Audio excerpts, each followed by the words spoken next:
mawalan ka. So, okay, let's pray.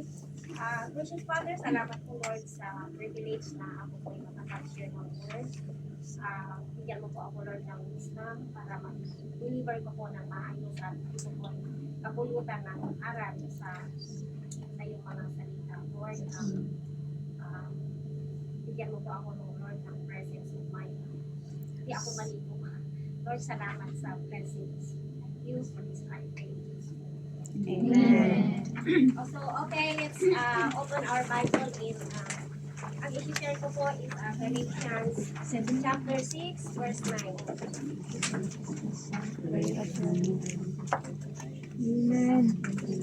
Galatians 6:9.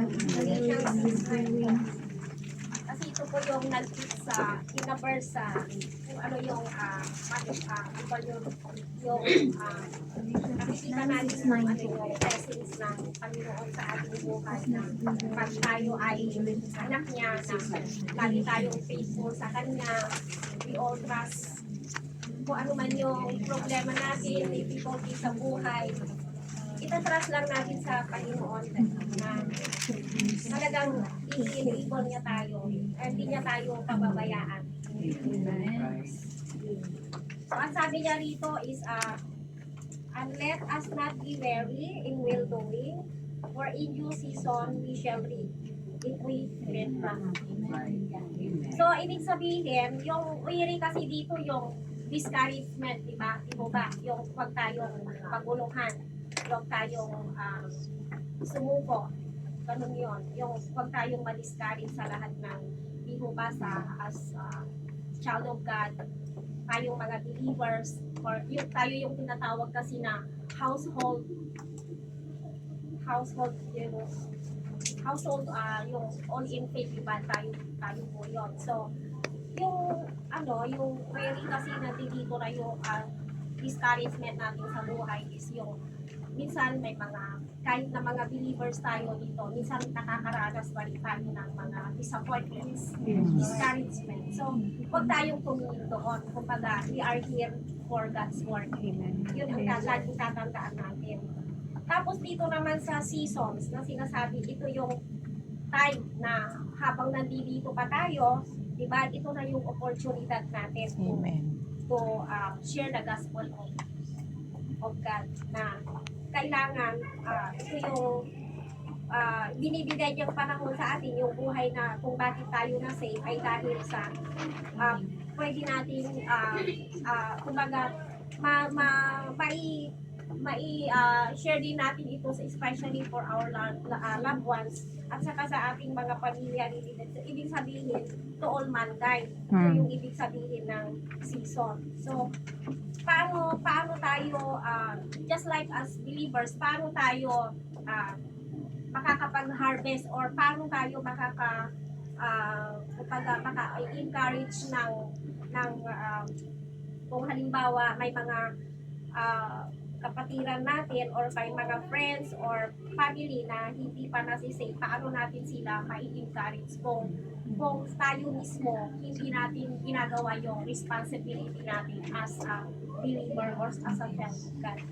So, ang advice ko lang na kailangan talaga na as believers, tayo yung matuto tayong magpakumbaba. Kasi yung discouragement ng bibigay yung nandoon yung flesh yung flesh kasi lagi kahit tayong mga believers at doon pa rin yung flesh na at doon pa rin talaga yung flesh na hindi natin maaalis yun because sometimes yung napapahalo tayo sa mga tao din na especially those unbelievers.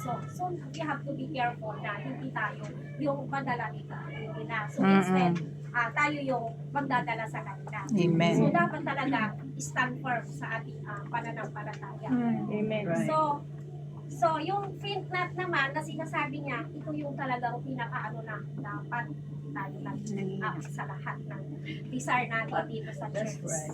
Yeah, di ba? So don't give up, don't stop, yun yung sabihin.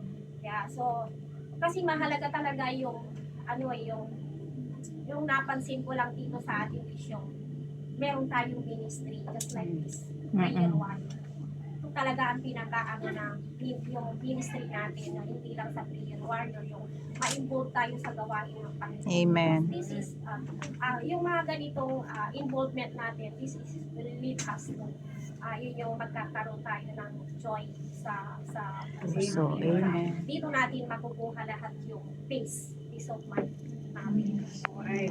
Kasi yung yung paano tayo makaka-harvest, iba dapat talaga ang dito is yung word of God. Ano ba yung iba yung sa kumbaga sa puno, di ba?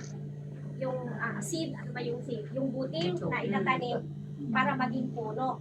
Ganon din sa mga unbelievers na kailangan magtanim tayo ng seed para meron tayong ma-harvest is yung the word of God. So, as Christian, yung pagkakaintindi ko talaga dito is we have to do our responsibility as a Christian. Right. Yun lang po. Amen. So kasi po, kaya ko to na-share kasi dahil dun po sa naranasan natin as siguro nakita nyo sa prayer list, no, may hindi raw talagang pagulo yung pamilya namin because of yung mula nung namatay yung father ko is dahil sa lupa, wala naman talaga, isindi naman talaga amin yun. Pero pagkagulo talaga is dumating sa awayan, pagkakaunawaan, nagwatak-watak, magkakapatid. Then, you know, talagang pag hindi ka talaga nag-quit, hindi ka nag-give up sa pananampalataya mo, yung talagang you put your trust in Him. Talagang makikita mo talaga yung provisions niya at saka yung blessings na talagang makikita mo talaga yung yung proof na hindi kanya pinababayaan. He will provide talaga. Kaya natutuwa ako ngayon kasi meron kami actually hindi ko naman talaga expected yun. Kumbaga hindi ko sinasabing to is just gusto ko lang i-show sa inyo yung kapag hindi ka talaga sumusuko na talagang magka-trust ka sa kanya, yung surrender all in Him.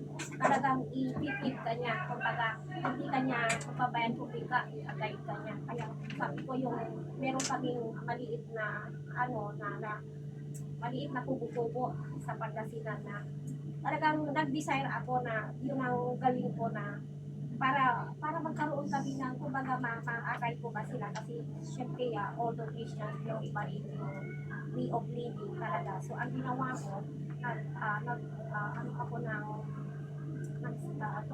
Invite. Kumbaga nakipag-communicate ako sa isang church sa amin na talagang gusto kong gamitin yun, yung kubo-kubo na yun para pagkaroon ng Bible study. So alam niyo kung ano yung nangyari, pati yung birthday ng mama ko, nangyari ko talaga. Alam niyo anong nangyari, maraming nag-update, maraming kaya ang hindi lang naman yung fit ng ang dito is makikita talaga kung talagang desire natin na makapagtanim para makapag-harvest tayo. Yung sa good works din with actions. Yun ang so yun lang po. Marami pong salamat.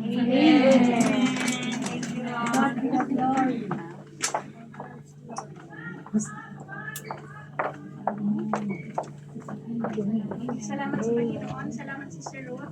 Okay, let's proceed to our prayers. This include Mama Stone's health, Pastor Resty and family, our services, and yung church project ni Pastor Resty, yung church building natin.